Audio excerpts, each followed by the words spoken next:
and welcome. You are tuned to People for People Radio.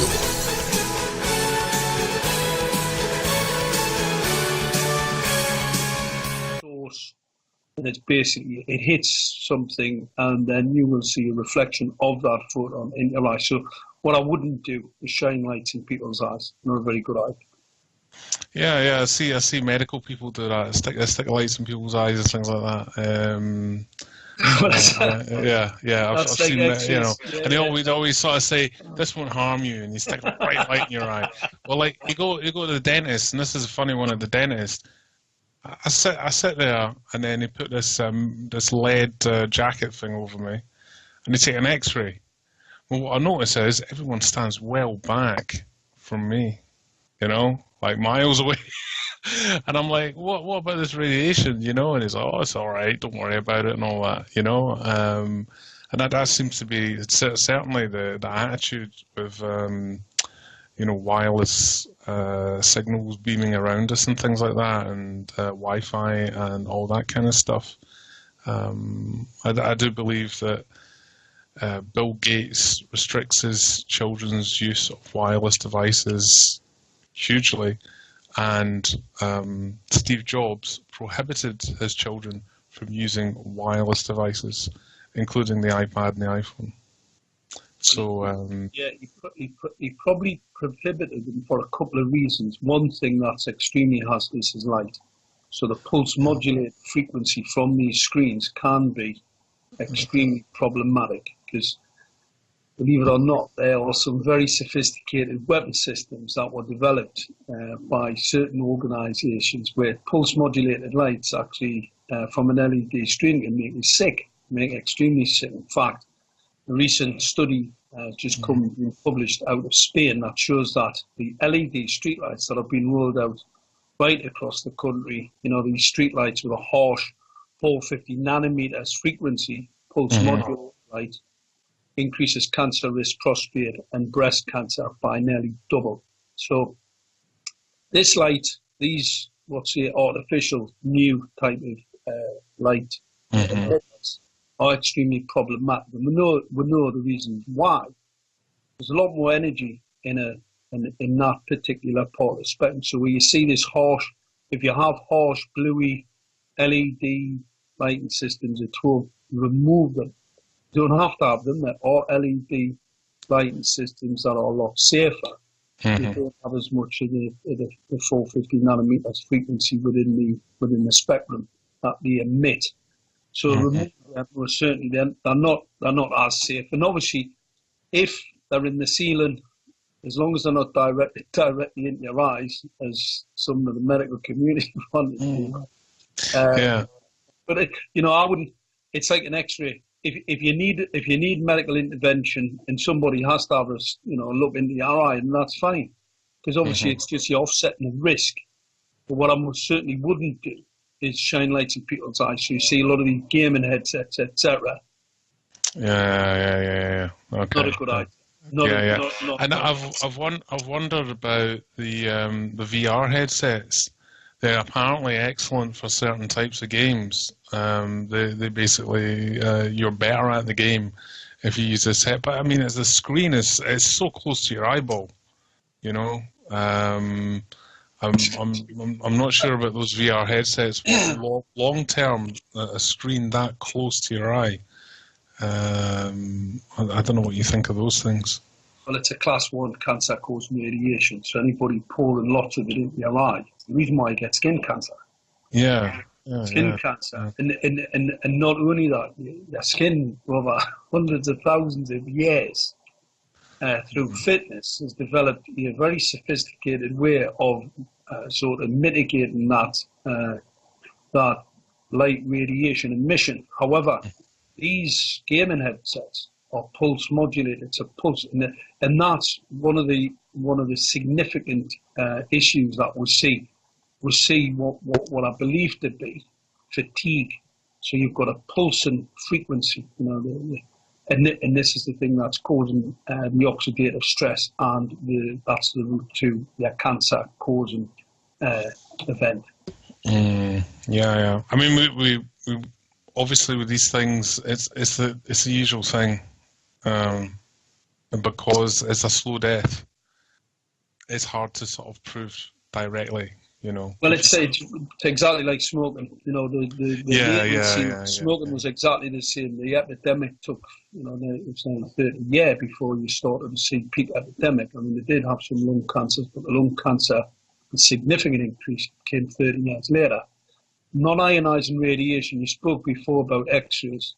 X-rays are an ionizing part of the spectrum, so that's where the photon, the frequency, actually has enough energy to damage your cells significantly. Now, the other part of the spectrum, what we call non-ionizing radiation, so where you start to see, the terahertz range to the microwave radiation range, where we're going to move on to 5G. This is supposed to be non-ionizing radiation, and the basic idea, the basic scientific idea is that it's not harmful.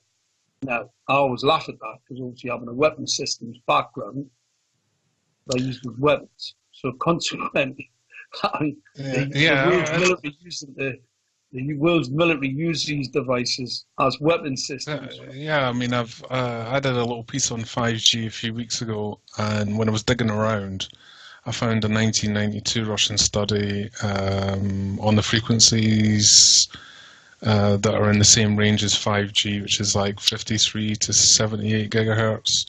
And it had an issue with heart rate variability and something to do with frog skin as well. When it was exposed to it, found heart rate changes. So 5G affects your heart. Let's put 5G into context. There's a great deal of confusion about what 5G is, and that's deliberate, by the way. It's deliberate by the industry and it's deliberate by the mainstream media. I'm going to put it into context what 5G is here. 5G means more. It means more. 1G, 2G, 3G, 4G. And where 5G becomes extremely interesting, it's the antenna and the phased array signal systems are off the battlefield. So 5G basically is battlefield interrogation equipment that doubles up as a weapon, by the way. So it's a phased array signal radar system and doubles up as a bit of a weapon, and most certainly can be used as a weapon. And anybody who's listening to this call can check that out. The 5G array in South Korea is currently being tested on wild boar. That was in Bloomberg, I think about 2 months ago now, where Bloomberg reported that the 5G array was being used to shoot at wild boar in the jungle. Now, shooting wild boar with,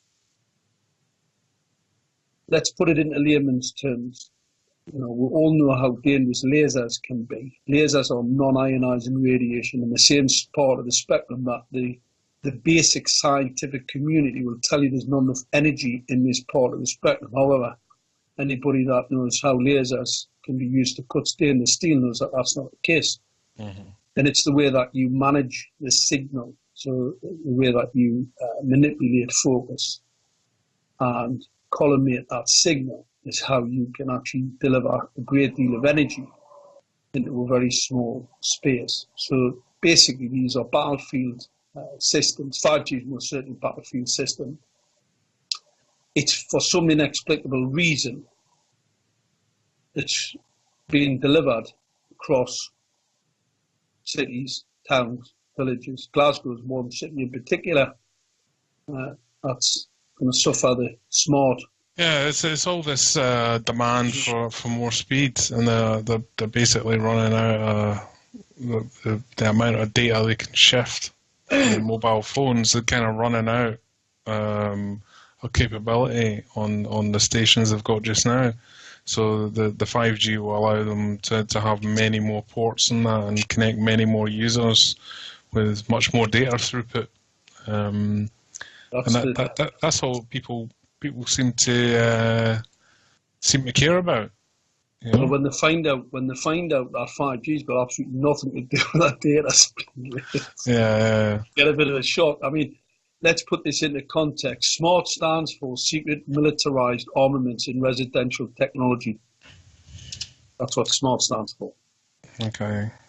So that sort of blows the whole argument about what this technology is. This technology is to harm. This technology's got absolutely nothing to do with data rates. This technology, 5G, is phased array antenna. The high gain antennas, they are illegal. They are used to shoot things. They are used on the battlefield to interrogate the battlefield, but will also subdue your enemy. That's what 5G is. So the 5G that's being rolled out across the streetlight and across the whole of the country, as well as these massive in MIMO, massive in, massive out boxes that are rolling out across the countryside, are nothing more than a weapon system. Now, the central government, I know this sounds absolutely bizarre, and what I'm going to say to people, it is unbelievable. What I'm going to tell people now is unbelievable. That doesn't stop it being true. It's most certainly true, and I can substantiate everything that I say with the science. Okay. Just before you get into that, I've just posted the video of the wild boar getting shot with 5G. So that's in the chat box, people. If you want to click on that, you can have a look. So on you go, Mark. The 5G, central government have been sold 5G as a spying device. It's a 3D mapping data gathering device, and what it's basically for is for the future. By 2020, we will be inundated with what's called RFID tags, radio frequency identity tags. So they will replace your barcode. So every product that you take into your home, every bit of clothing that actually already putting it into clothing so you can be tracked in cityscapes with smart cities. So your credit cards, your money, your mobile phone, the goods coming into your home, the goods going out of your home. So if you put your empty box of Weetabix in the wrong bin, you'll get an automatic fine. So how do they tag an item? Is there something in the item? It's all it is. It's a radio frequency identity tag. It'll be printed onto the packaging, very, very similar to how they now print your barcode. It'll replace barcode. Will the streetlight or whatever it is have to have visual sighting of this barcode? The 3D light and the transmitters on the transmitters that are rolling out across the whole of the country on the streetlight, and the 868, 870 megahertz frequency, that are 3D phased array mapping system. So what they can do at that frequency, you said before about the frequencies. The spectrum in the US they're using is 600 megahertz. Okay. The spectrum in Ireland 700. The spectrum in the UK is 800. So not this multi-gig. I'm not saying that that's not what 5G is. 5G most certainly is higher frequency waveforms. But what it really is, it's more. It's more of everything, and it's a larger base of the spectrum. But the main part of the spectrum that's going to be used for this for these devices is the 800 in around the 800 area. All right. Now that's very good at 3D mapping, because I can look through a 3-foot reinforced concrete wall with that particular part of the spectrum. Pretty interesting. It's very good for spying on people looking through the walls. And the reason for that is so that they can identify these RFID tags. So they look through your home, they look through your fridge, they look through everything. How this works. You actually fire a signal at something, and you see some attenuation. Then you get the reflection of that attenuation back to your transducer. The transducer, you then filter out that piece of information, and allows you to then look further into whatever you're looking into, if you know what I mean. And you use a part of the spectrum that can just basically penetrate everything. Yeah. I heard someone tell me there was a particle that can pass through things. Can't remember. Something new that was discovered. I don't know. There's lots of things I can pass through things, but I can tell you what most certainly can. That part of the spectrum. That part of the spectrum is basically for 3D mapping, and it is most certainly for the future of RFID tag. Mm-hmm. Now, by 2020, the proposal is to have 25 billion of these tags in people's homes. We're already doing it now. By 2020, there'll be 25 billion of them. So how are they getting people to put them on their products or whatever? It'll be legislation. It'll be legislation that they're already testing them on clothes. Mm-hmm. And what's going to happen? The problem that you have with this radiation. The first most important thing, 5G is a paradigm shift in product development. And what I mean by that, it's never been tested. It's never been tested on humans. There's no standards. There's obviously the phased array antenna. These high gain antennas would basically be illegal. They're not illegal on the battlefield, but the reason why they're not illegal on the battlefield, 5.9mm bullets kicking around. I mean, you're living in a very, very hazardous environment. So nobody's really concerned. There's not nobody about insurance because there's somebody firing a few bullets. No one cares. No one cares. Well, that's it. No one cares. They just think, man, I got a new phone. Awesome, got a new phone. It's fast internet. Great. I know, but when they find out it's got nothing to do with that phone, you see the 5G signal's got absolutely. The phased array signal off a 5G antenna, so a MIMO box, if you got in between your mobile phone and that signal, which you will do, it'll kill you. It'll kill you. So it's got absolutely nothing to do with the data rates downloaded on your phone. This is the mainstream media narrative. Like I said, 5G is directly off the battlefield. Mm-hmm. It's a weapon system. Now, like I said before, your government is being told that it's for data gathering. They've been told, and your local authorities have been told that in the future, by 2020, what will happen? This is their idea, because unfortunately, some of these people have went along with this spying thing because they believe that there's some agenda where they want to sort of data gather on this sort of dystopian world where they just gather all the data. Mm-hmm. That's not what 5G is. That's what they think 5G is. What I'm telling you what 5G is, it's a weapon. It's nothing more, nothing less. I mean, it will 3D map your home. It will tag all of those RFID tags. It will monitor and will find you, but it'll kill you as well.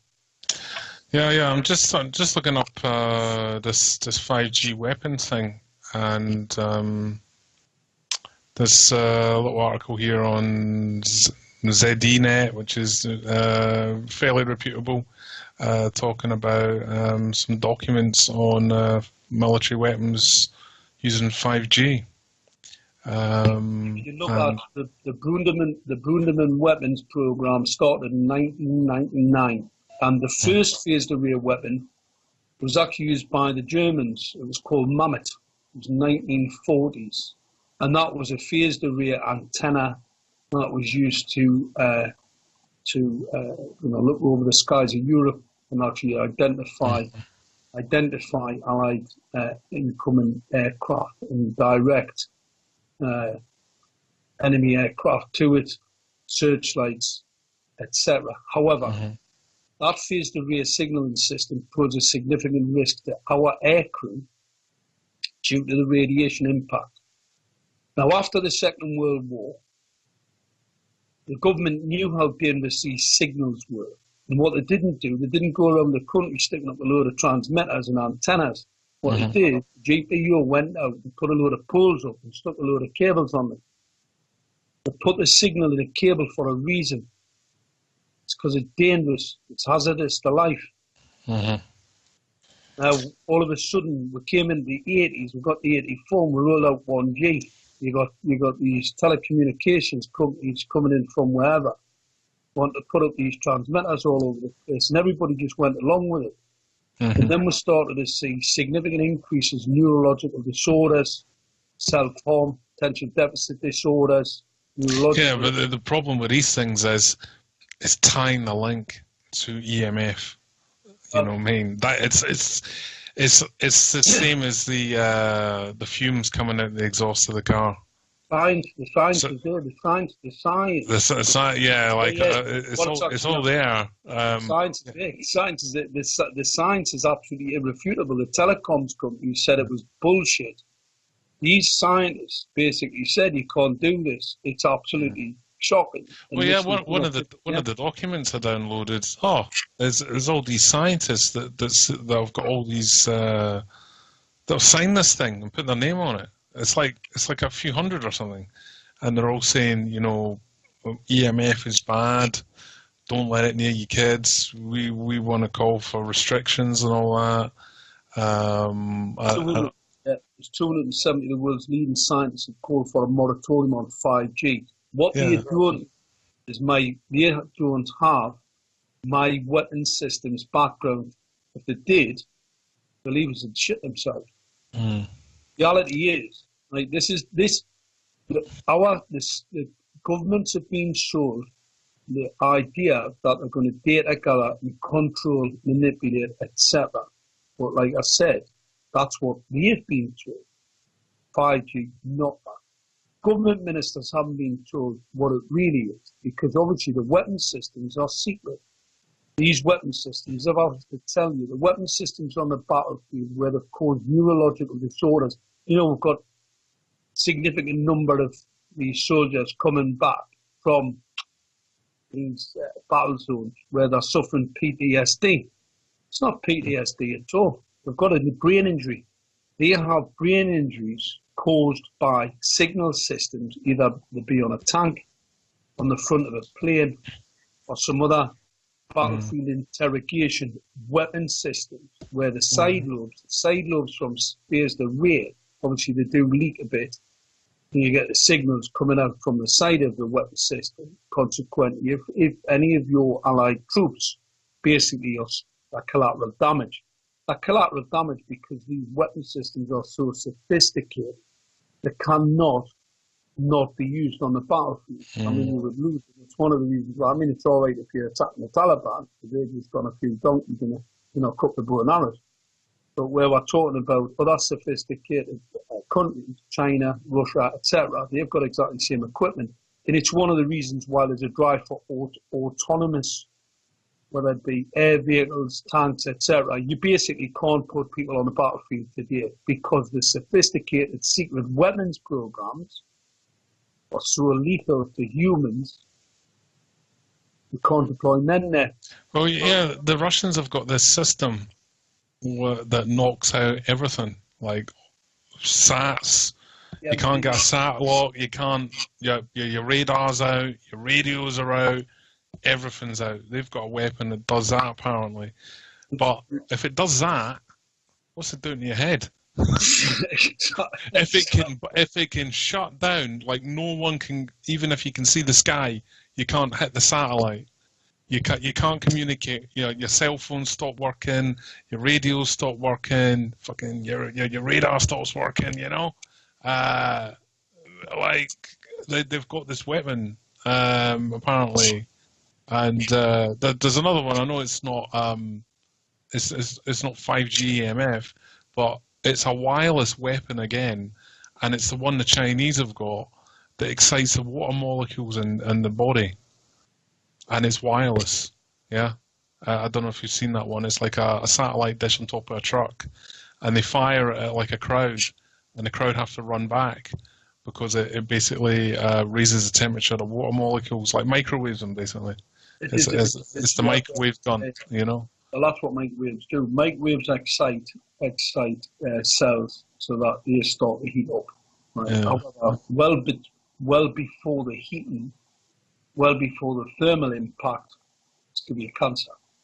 I worked on a project when I was a young engineer. Most of the guys I worked with are dead. They died, high RF systems that we were working with. I think there's 4 of us, so 16 men, 4-man team. Mm-hmm. And out of those 16, there's only 4 of us still alive. One of the guys, they all died in their 30s and 40s. I was pretty fortunate. So it's quite an interesting story. The nuclear physicist I work with, I'm not going to name the guy, out at Harwell, and I used to get a bit of psoriasis on the elbows and neck, and I remember complaining one night. We'd been in a pub in Scotland as it happens. I can't tell you exactly where, because you know where the secret site is. It's somewhere in Scotland. And we went for a drink, and I'd had a bit of this psoriasis on the neck, and I was complaining to him. I said, because I was only a young chap, and you get a bit, self-conscious about stuff like that. And he said, I would never complain about having something like psoriasis. And I said, why is it? And he said, well, it's skin cancer. It's a form of skin cancer, and that will build up your immunity to cancer. And I thought, I didn't know if he knew what he was talking about, but as an arse, I'm still alive, so, Yeah. It's not a good. All those guys that you work with died. You know what I mean? It's not a. But I did read in one of the articles for downloads about the radar operators in the 40s and 50s, and they seemed to get cancer pretty quick. Well, you just said something, Weegie, that's really interesting there. What we've got to look at, these transmitters are uninsurable, right? They're uninsurable for harm to humans. And the reason for that is because Lloyd's of London have deemed them so dangerous to humans, won't insure them. Now, when have we ever lived in a country, or, I'm a product developer, so do product development. We always we've got a set of standards and regulations that you adhere to. What you most certainly don't want to do is make people sick. And what we're starting to see technologies that are coming to the market. They've got no regulatory I mean, these gaming headsets, I brought this up with a number of regulatory bodies in the UK about the gaming headsets. They are absolutely outrageous. Without controlling the architecture, if I control the architecture in a weapon sight, and obviously the military know 560 nanometers is less deleterious than other frequencies. These gaming headsets, etc., where they're pouring optical radiation into people's eyes, is absolutely unbelievable. It's as unbelievable as local authorities put microwave radiation transmitters on the top of LED streetlights. Yeah, it's people's phones. Yeah, it's not good. I mean, I got rid of my Bluetooth headphones. I love them as well, but they had to go because I was doing all this stuff in EMF for people, and I was like, right, I'm turning my wireless off. And I thought, what about my Bluetooth headset? And I remember saying, well, I don't suppose it's that bad and whatever. And then I looked it up, and it was on a microwave frequency. So I just bought myself a wired pair, and that's what I used. It was a 2.5 gigahertz weapon that was used against the US Embassy in Moscow, and that killed 3 ambassadors. Now, not many people know how to weaponize a 2.5 gigahertz system. But when you do, you realise how easy it is. You can see how inadvertently these can also be weapon systems. So there'll be people sitting with normal, smart, like I said, secret military arms in residential technology. Be sitting in their home. You'll have some equipment in there. Don't really know what it is, because somebody does. And that's the comment you mentioned before. I've just read a recent bit of scientific data on military personnel who've been exposed to this type of battlefield interrogation. And this particular scientific paper, published and peer-reviewed, demands that non-ionizing radiation be classified as a Class 1, an IERC Class 1 cancer-causing radiation. And our government's SNP as well, because I did speak to the SNP, and you do have it in Glasgow. You've got this smart. Anything that says smart, anything that says it's clever, well, certainly is what I've just said it is. It's military hardware operating on your streets. So people need to get active, start talking about it, because the only way that we'll get this absolute madness stopped is by more people understand. That's why I put my life on the line every day, coming on programs like this, because where I get people where you want to have an argument about this and tell me I'm a crazy guy and I don't know what I'm talking about. I'll stand on any platform with anyone, no matter what sort of background they have, and I will smash their argument to pieces on the information that I'm offering. And one thing I want to say as well, Weegie, anybody that doesn't, having difficulty understanding this, what I'm telling people today, this is unbelievable. So what I'm going to say, do your own research. There's a couple of scientists I want people to check up on. There's Professor Martin L. Pal. Martin will show you how pulse microwave radiation is extremely hazardous. In fact, it's as hazardous as ionizing radiation. So Martin's work is unbelievable. Leonard Hardell, Ollie Johansson, Professor Deborah Davis, all these professors around the world, and these are some of the leading ones who put, by the way, their reputation and their careers at risk. Of course, I was amazed to see how many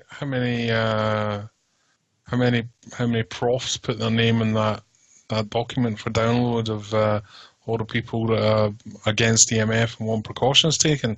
They're putting their reputation on the line, and for these academics, their reputation is everything. It's everything. It's more than the money. They're just their rep, and their research is so important. Because I used to work in the uni, and like it's just it's the same way that a musician is all about his music. You know what I mean? These guys don't turn up to work and treat it as a job. It's them. It's them themselves.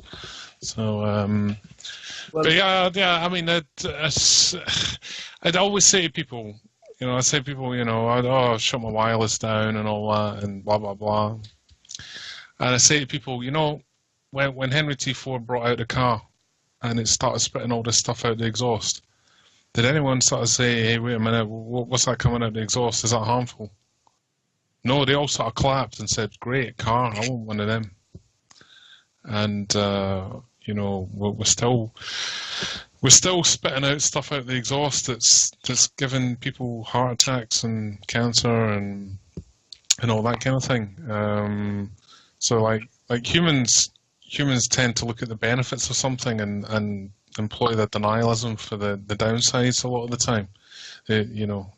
Don't pour money into looking into downsides to this product that you've just produced. Get it out there and get the money in.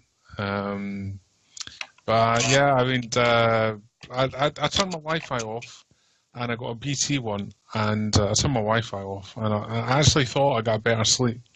And anyway, I have to turn the Wi-Fi on occasionally just to do like a phone update or download something to the phone. But like I kind of turn it on, I do what I need to do in the wireless, which takes a few minutes, and then I turn it off, and it just stays off. But when I actually when I pressed the wireless button on my phone, I noticed that BT phone came up, and I was like, what the hell is this BT phone thing? I turned the wireless off, and it turns out that the BT have this BT Wi-Fi thing where, like, if you get a BT router, it's transmitting on this thing called BT phone and BT, some sort of public access BT Wi-Fi. So if somebody else has signed up for it, they can use your network. So when you turn off the wireless in the router, it's not off. That's the bottom line. So then I had to go and opt out of this BT Wi-Fi kind of share your Wi-Fi connection thing. And then it was actually off. So yeah, I mean, even when I turned it off, it was off. But personally, I haven't noticed any better sleep or anything like that. But what I do, since getting interested in this, like the Wi-Fi is off, right? That's a given. And when I'm in the car, I put my phone into flight mode. Yeah, so when I'm driving, I'm in flight mode, and it's good because no one can call me. No one can send me a message that's going to distract me while I'm driving. And obviously the phone's in close proximity to me. Yeah. So if it's in close proximity, I don't want it.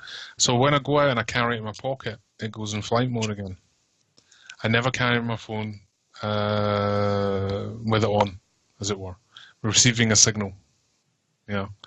And I keep the Wi-Fi off it, and the Bluetooth is switched off it as well. So, that's what I do. I haven't noticed anything, but I've spent less time on social media, which has been good. Although I do turn on the 4G on my phone if I want to check something quickly or something like that. I just put 4G on, get my data, hopefully under a minute, and then turn the 4G off again. Which brings me one of the questions I wrote down. How does 4G compare to 5G in terms of harm? Because we're all using 4G just now. Your 4G is a killer. They're all off. I mean, it started with 1G, 2G, and what happened was started to see significant deleterious and significant epidemiological data to show that this was really harmful. However, the latency, got to remember this came in about 84 with your 1G. And we're starting to now see the epidemic, the cancer rates, the heart disease, the diabetes, and all these sort of illnesses, and the increased Crohn's disease, etc. Starting to see. But you said a really interesting thing there before about cars and Model T 4s. Human beings have sat over campfires, and I'm not saying hydrocarbons are extremely dangerous, and you break them down, they are carcinogenic. However, we've been sitting over campfires for hundreds of thousands of years, breathing in absolutely lethal, broken down, carcinogenic hydrocarbons. But through fitness, we're still alive. A lot of people died, by the way, and a lot of people did die and would have suffered greatly over the hundreds of thousands of years of sitting in front of those campfires. But you know what they did. Yeah, you think of sitting in front of a campfire as a kind of nice moment. Don't you? It's a nice moment. We'll stare into the flames. Stare into the flames, chill out, peace out, To be honest, through fitness, we're pretty robust. It's a bit like the sun. Like I said before, through fitness, the people that died, and we're here to tell the tale. However, microwave radiation impact of these technologies have just been out for the last 20 years. And what we're starting to see an existential threat to humanity. Collapsing sperm viability, collapsing populations. One of the things PHE have actually told their statisticians to stand down. This is protection health thing. The reason for this is because the epidemiological data on mortality is absolutely horrendous. So that's saying just don't take the data. So most certainly you're seeing the beginning of an epidemic. 5G, make no mistake about it. I mean, it's in its, let's say, a non-lethal, less non-weaponized form, will add further microwave radiation burden. What I mean by burden is more. It's all about more. Hundreds of millions of these new transmitters right next to people. You said before, another interesting comment you made before about not feeling any better, but by switching your Wi-Fi off. Well, because your people next door, the people who live in your street, still have theirs on. And true. Yeah, well, all you have to do, anybody that picks up, a signal on the Wi-Fi, just see how many Wi-Fi emitters are pumping through your brickwork, your concrete. I can't pick any up, which is quite good. You're very, very lucky, lad. Yeah, because I've kind of got a bit of space between my neighbours. We've got a bit of space between us, yeah. So when I switch the Wi-Fi on my phone, I can't pick up anything now. Zero. It's like a zero.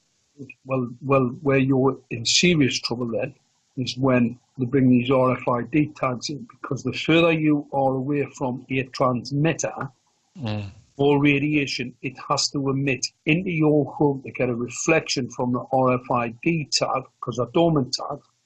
So you've got to pull more radiation to get more signal back.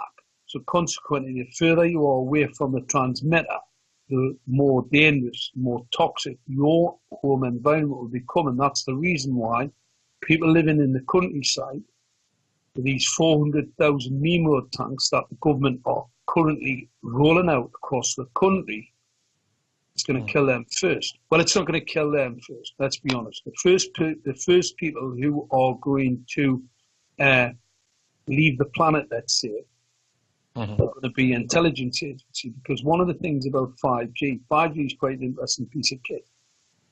5G can imprison you in your home, it 3D maps you, so it listens to everything that you're saying and doing. So consequently, it's probably listening to me now. 5G can listen to everything. So you can do away with all your police, you can do away with your GCHQ. If anybody thinks that the government are going to pay a pension to somebody that's surplus to requirements, forget it. And not only that, when the these RFID tags become placed on, all of these products, and the multiples of billions and trillions of them that will eventually be in your homes, this whole thing has to be AI.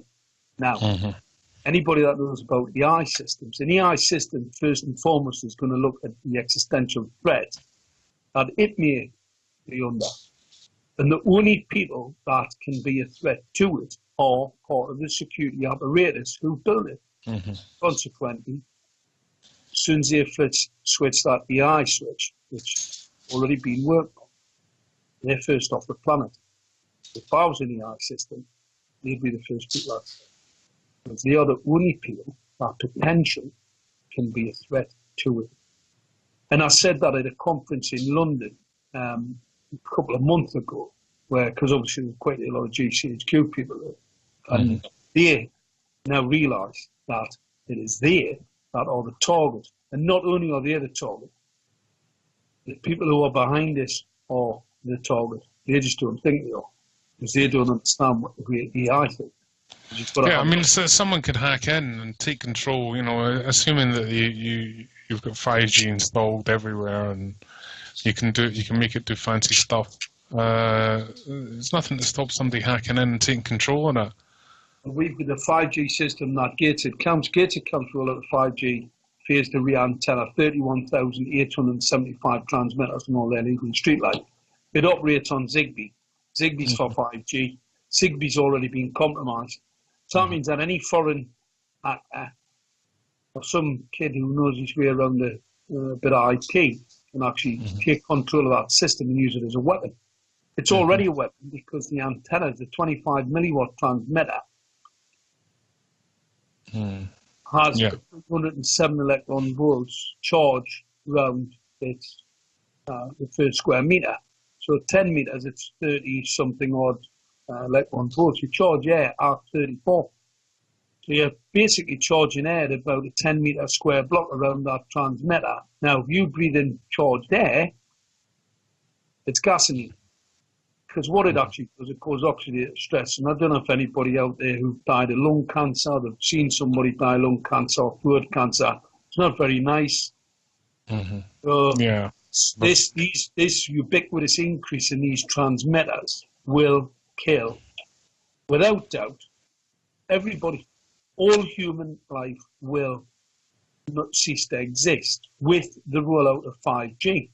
And I say that because we're going to talk about the higher frequency waveforms, the ones that, are not currently available. 60 gigahertz is specifically attenuates in oxygen. It attenuates in oxygen, and it can disassociate oxygen with a little bit of power, a little bit of trickery there. I'm not going to, give that information now. It's pretty powerful stuff. And what you don't want is stuff getting out of the public domain.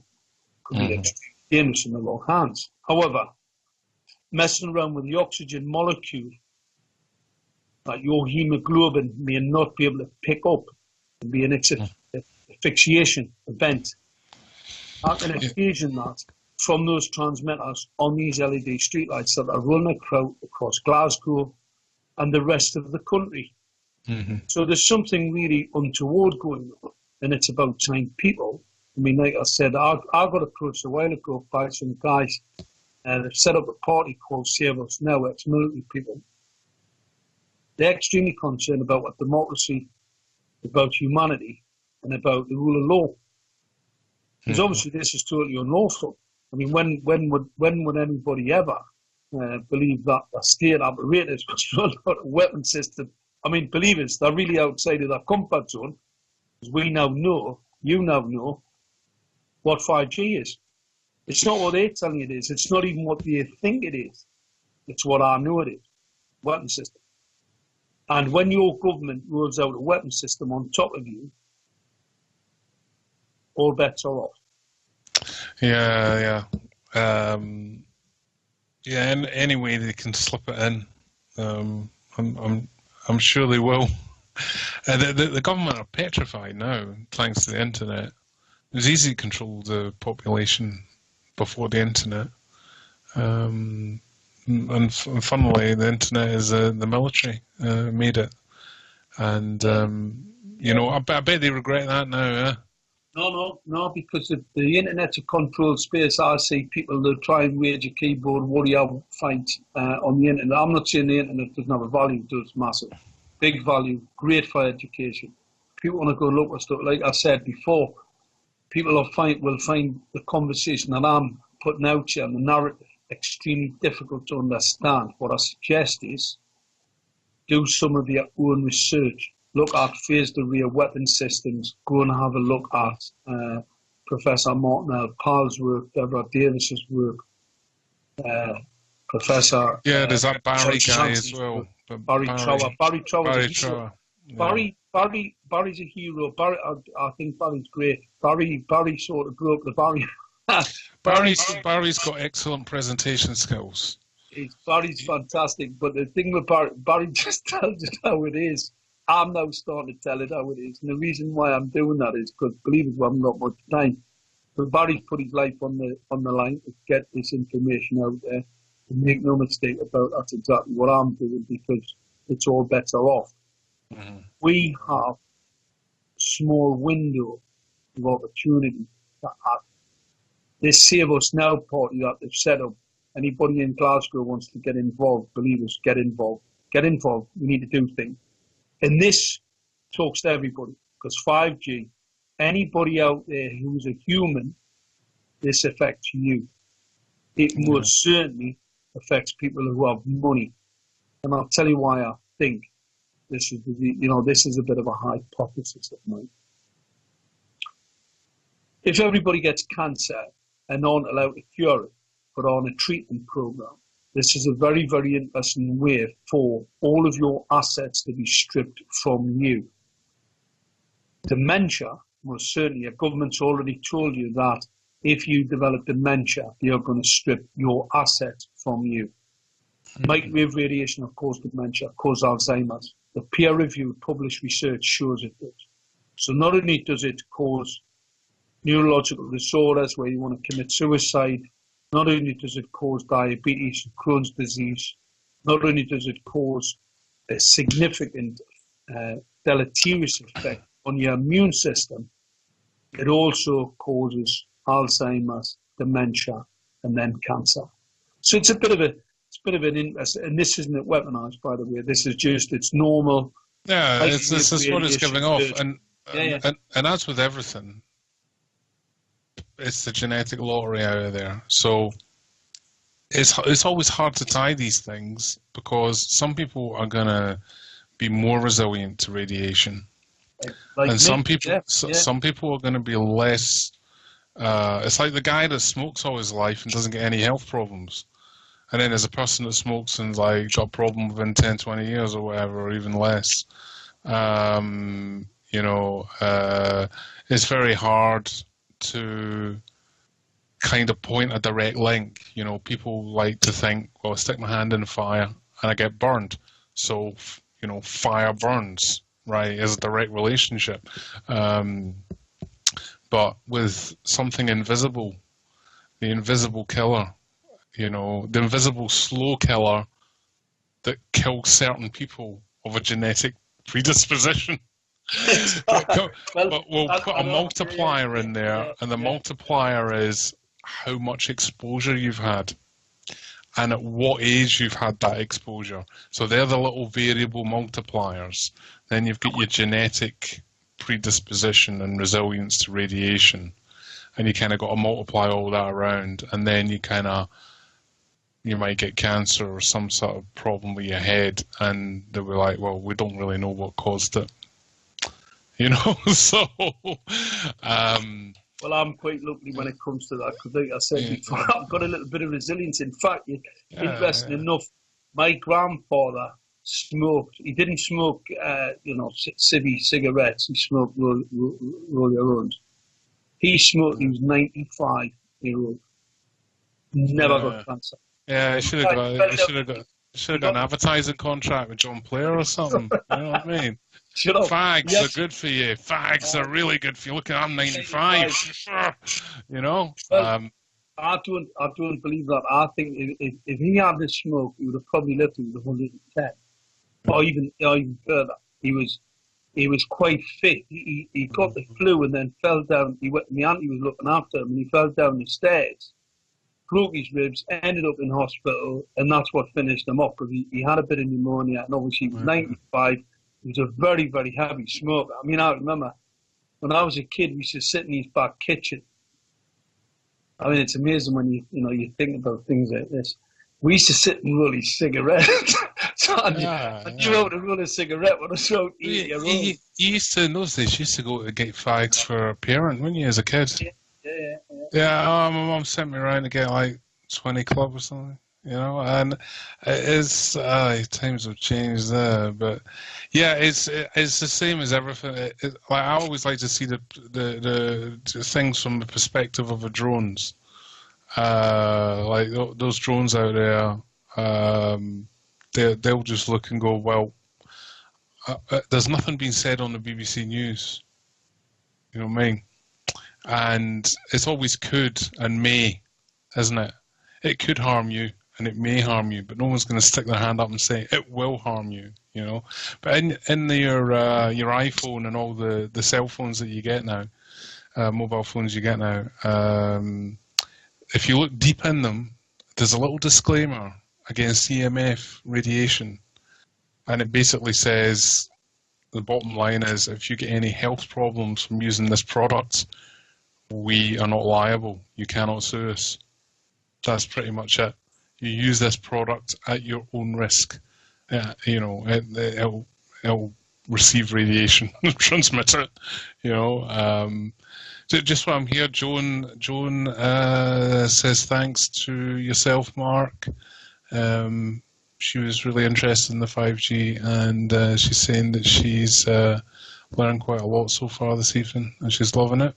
So we message from Joan.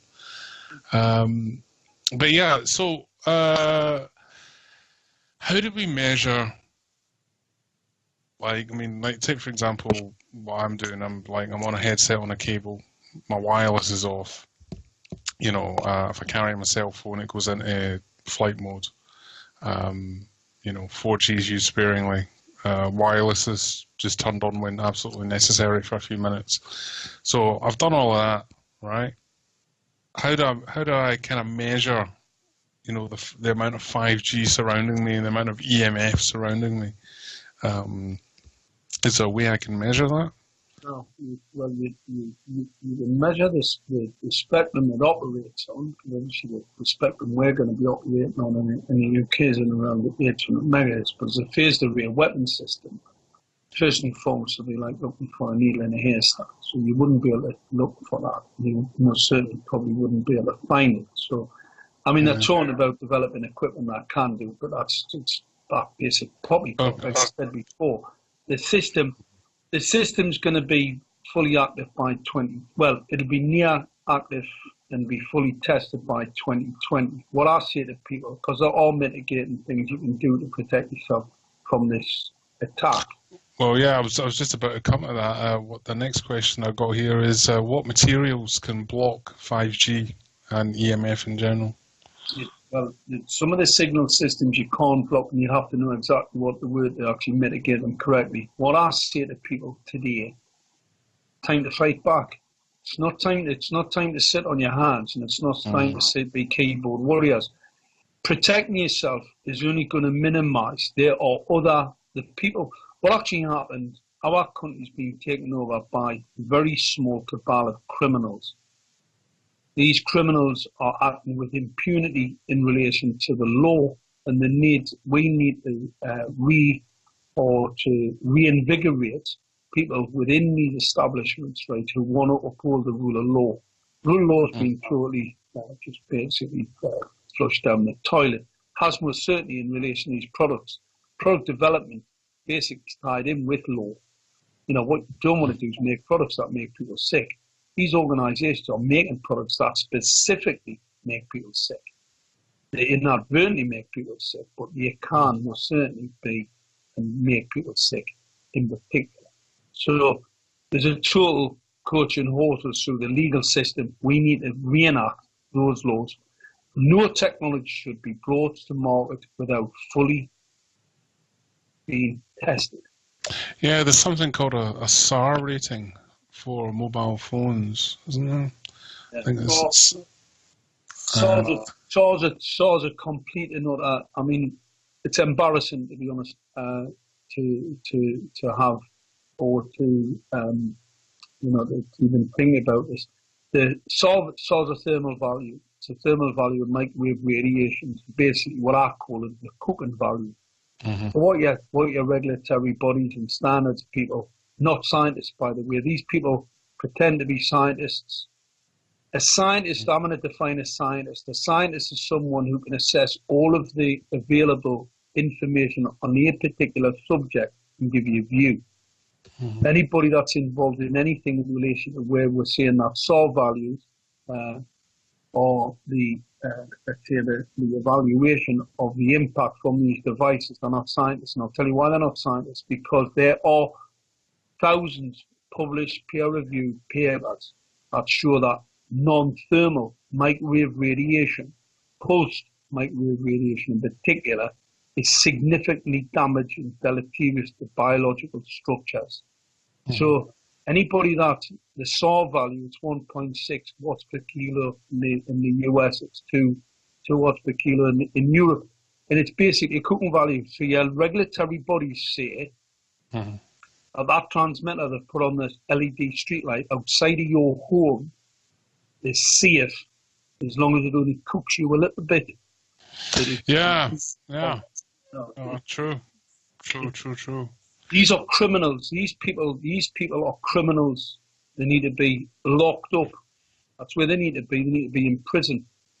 It's absolutely disgusting. The disregard for the epidemiological data now proves beyond any shadow of a doubt that these microwave radiation signals cause significant deleterious and damaging effects on humans and biology, on small living insects, pollinators.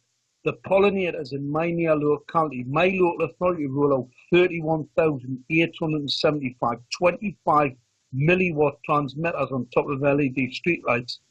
Maximum exposure, 200-pound male to a 14-stone man. One, they have annihilated all the flying insects. All small living things are dying. This is an environmental crime. It's economic terrorism. And the reason I say that is because it's making people sick that can't go to work or they're losing work.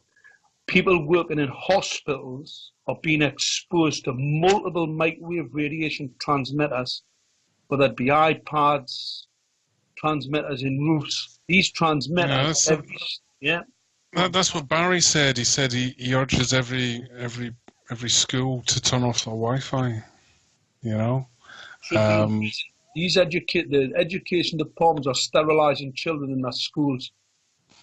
These transmitters are uninsurable. They're uninsurable for a reason, because they cause harm to humans. There's that disclaimer in your phone. It basically says, like, if you get any health problems from this, you can't sue us. Well, I would suggest anybody who sends children to school, speak to the headmaster, put them on notice that device that you're exposing your children to in that school is not safe. It is not. It's never been tested against small children. PHE did a test in schools where I looked at the research. It was absolutely disgusting. the people behind it should be in prison. They are harming our children. They are hurting our countrymen. I think we'll fight back. Believe us. We have been had over by these regulatory bodies. I mean, there was a suspicion. Obviously, people in the country know there's a suspicion that there's something not right. Believe us, this is what it is. This isn't about race. This isn't about anything. This is about humanity fighting back against the machine. Yeah, I mean, it's. But back to what I was saying before. It's like trying to prove it to the general population. Everything can change if the population bind together and all sing the same note. That can change. Well, but it's an information. It's getting the information out. I mean, you know yourself. The mainstream media has been hacked. Yeah, government agencies have been hacked. I mean, I brought this up. The LED streetlights that we have in the Gateshead area, these transmitters, they've annihilated all the, the wasps, the bees. We don't have any ladybirds. We don't have any, daddy longlegs. All the small flying pollinators and insects have all been annihilated. The people have noticed, by the way. However, no doubt central government or the BBC. The BBC have come up with an idea that the reason why your car doesn't get splattered with insects now is because of the design. I mean, these criminals, these criminals, right? These criminals, because that's who they are. They are misinformed criminals that support the narrative, right? Humanity is under attack. Everything I say, like I said, do your own research. Well, that's exactly what I say on my show every week. I say, look, I'm just like putting it on a plate for you. It's up to you if you want to eat it. You go away and you have a look for yourself. Just sort of bringing this to your attention. Off you go. You do your research and find your belief yourself. Make up your own mind about that. So like, what materials can block 5G and EMF? I mean, we're talking like literally tinfoil hats here. Cause no. What can we do? Because you can make things. You can make things quite significantly worse. The only thing to fix this, to fight back. It's the days are gone where you can mitigate some of the radiation, but you need to know where it comes from, what its frequency is.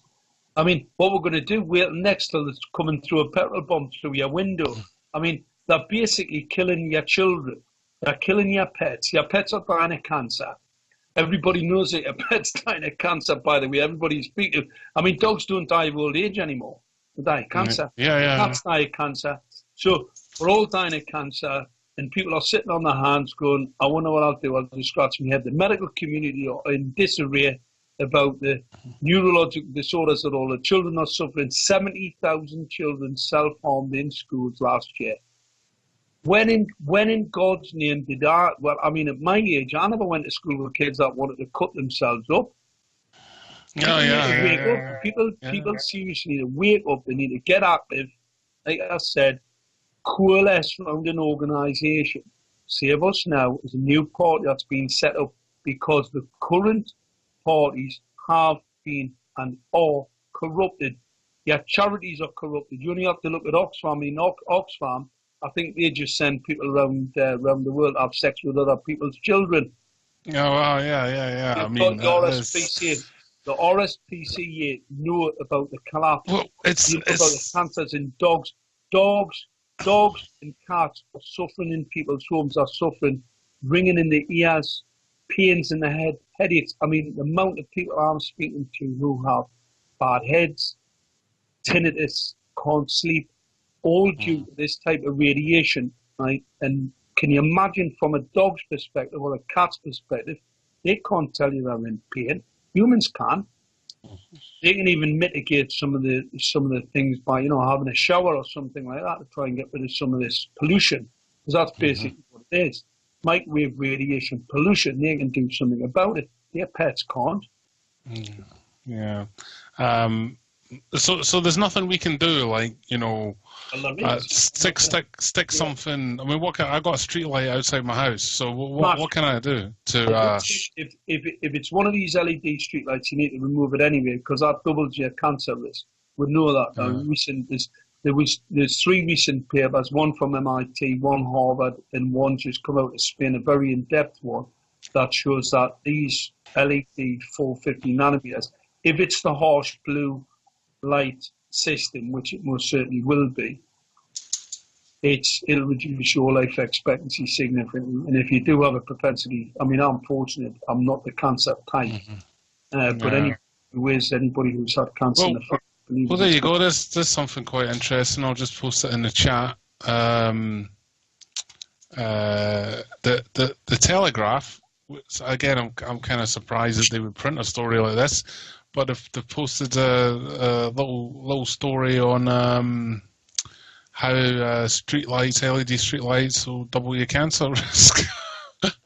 May double cancer risk, not will. What was that? It's in the Telegraph. Yeah. That's quite interesting. And then they talk about a blue light, LEDs, tablets, and they're trying to find the link, you know. So what did they say about the LEDs? Why? Strong link between the technology and the disease.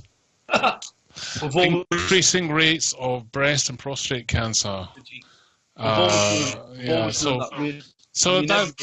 that's quite interesting that a big mainstream newspaper has taken that on and printed that story. Anybody that thinks that radiation doesn't give you cancer are mentally deranged. Well, here's another little bit in the article. 4,000 people living in 2 separate regions of Spain established a link between heavy exposure to LED lighting and a doubling of the risk of prostate cancer, as well as a 1.5 times higher chance of breast cancer. And while we're on the wee subject of prostate cancer, I eat a piece of ginger every day, which I cook pretty much every day. Occasionally I miss a day, okay, hold my hand up the odd day, but like basically it's a daily thing. And that reduces your risk of prostate cancer. Just as a wee health side point there.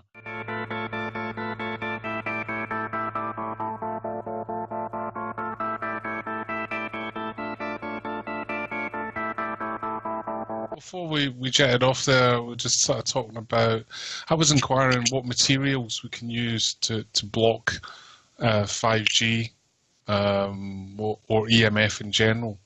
Can we use magnets? Can we use tinfoil? What can we use?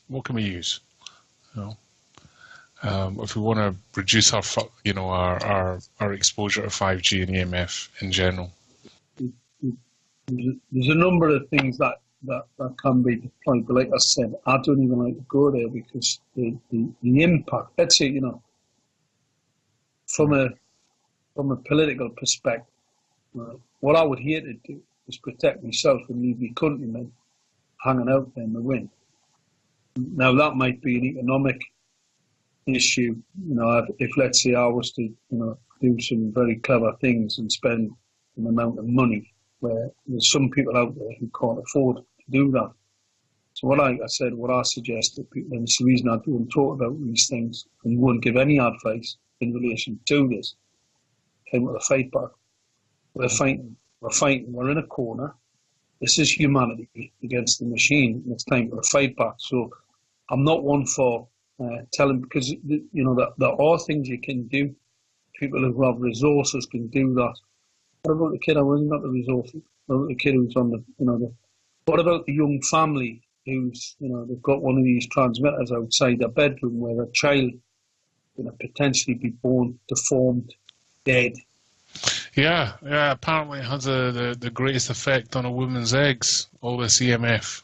We know that, yeah. Recent research coming out of the USA shows a 300% increase in miscarriage from exposure to microwave radiation. Mm-hmm. Yeah. It's. I think it was Barry. One of Barry's videos that was highlighting that. And so just to try and convince the masses more, like they need to kind of get an idea of like what 5G and EMF is doing to them. The majority of the nation are drones, and they're full of denialism. They're not out there looking for problems. So what kind of symptoms would you maybe feel if you're exposed to too much 5G, too much EMF, that kind of thing? Well, anybody that enjoys a shower is potentially slightly EMF sensitive. So if you enjoy a really nice shower, where it makes you feel really good after you've had it, or if you like to go to a beach and dig your feet in the sand, it makes you feel good, that's EMF. If you like to stand in the wood and it makes you feel good. Trees block it all, don't they? Yeah, it's a bastard for Amy and Sheffield because I'm having to chop them all down for the smart city rollout. Yeah, well, I had to actually. I had a big tree in my front garden, but I got drains and stuff like that, and it was just getting bigger and bigger, so it had to go. But I kind of liked it where it was. But unfortunately, the roots go and they nail your foundations, and you've got no insurance if it's a tree within 20 meters of your house or something. So, but yeah, trees. So yeah, that's a good way of saying to someone, well, go stand in the forest for 5 minutes, see how you feel. If you feel better, then what I mean. Certainly, yeah. If you feel better in a wooded area, if you get some comfort in a wooded area, then I can guarantee you there's some microwave radiation burden that's causing your or even just to sort of get out into a zone where you got no mobile phone signal. Up a hill or something. You could try that, see how you feel. Well, a wooded area is probably a little bit better, and the reason for that, the trees take a lot of the natural radiation, because obviously there's a lot of natural radiation, background radiation kicking around as well. They take that to ground as well. Right? They're basically a sort of earthing system. So if you feel good in and around that type of environment, you feel good out in the countryside, and like I said, away from these transmitters, which are ubiquitous, by the way, and you'd be surprised where they are. I mean, they're all over the countryside. Well, the greatest threat to people who are living in the countryside is these MIMO canisters for this RFID. That RFID system at further distance, you're going to be more at risk. There's no two ways about it. I mean, going on about trees. I mean, Sheffield's a really interesting thing. I mean, Sheffield we've got Amy, one of the largest smart meter, smart city telecoms contract companies, chopping down trees, tens of thousands of trees. It's an environmental crime. Those trees were put in by the Victorians, and they put them in for a reason. They reduced the toxicity levels in cities, and the Victorians didn't want to have. A lot of people might think the Victorians were nice and they want to try and us. A load of bollocks. The Victorians wanted workers that weren't sick and wanted to train people that wouldn't die on them. And what they realised, if the environment that these people worked in was so bad that they would die or be sick, then obviously there wasn't any profit in it, not enough profit in it. So if you want to have a profitable business, you have to have people that are healthy. You have to have people that aren't sick. What's actually happening with 5G? That's why I always take issue with people that say there's some monetary value in 5G. There is not. 5G will kill and make people sick to the point where they don't want to go to work, nosebleeds, neurological disorders. I mean, look at the depression, the numbers of people. I think was it 70,000 children self-harming in schools last year. You've got Bristol University who rolled out 5G, testing it on the kids there. That's in breach of the Nuremberg Code. It's actually a crime what's going on in Bristol. And they have now seen a catastrophic number of children committing suicide on that campus. Not only are they committing suicide on the campus, can you imagine any fool doing any biological research? I had this out with a research scientist, cancer research scientist. They're working on some drugs. And I said to her, you know, you're working at Newcastle University, and I said, you know, are you controlling, how do you control or mitigate or evaluate the microwave radiation emissions coming into your laboratory? She said, well, what are you talking about? I said, well, Wi-Fi, I said, obviously has a significant deleterious biological effect on all things. And I said, you know, she said, oh no, we've got controls, we can control it because we control things. I said, well, how do you control it? Because obviously you'd have to be able to, every single test tube you put anything in would have to be totally and absolutely symmetrical. Because obviously if you've got a test tube, that's a little bit different from the next one, which they are, by the way. Then that would focus the signal in a different way. Consequently, the biological tests that you're carrying out would be affected, so your research would be affected. So any research coming out of any university currently in the UK, this woman didn't like what I was saying, by the way, and I could see she was getting quite a bit testy. So I was basically telling her was our research wasn't worth a bottle of pop.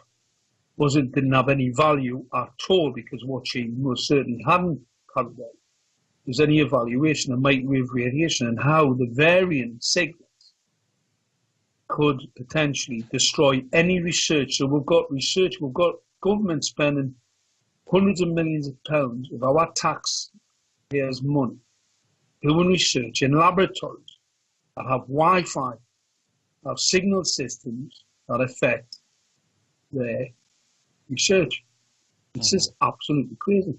Yeah, I was looking at 5G research, and one doctor pointed out that a lot of the 5G studies are misleading because they don't use pulse waves. And pulse waves, let me have a look here at the data again. Yeah, pulse waves have a more profound biological effect on the body compared to non-pulse waves. So this seems to be a big thing.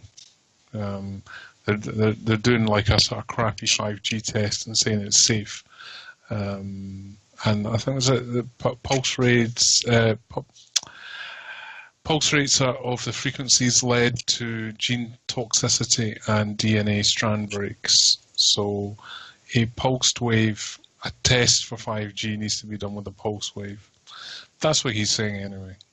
Let's put it into layman's terms perspective. We've all seen the picture of the bridge where the wind hits a specific frequency and it falls to pieces.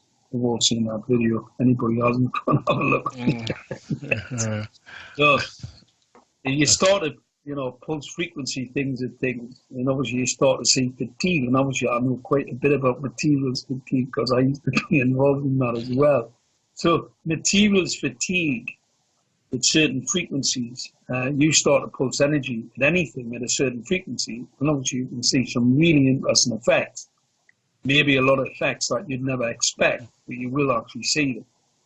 And therefore, anybody carrying out any type of research, biological research in particular, in any of these laboratories where you've got Wi-Fi, 5G, and obviously, like I said before, let's define 5G again for anybody that's popped in later on the call.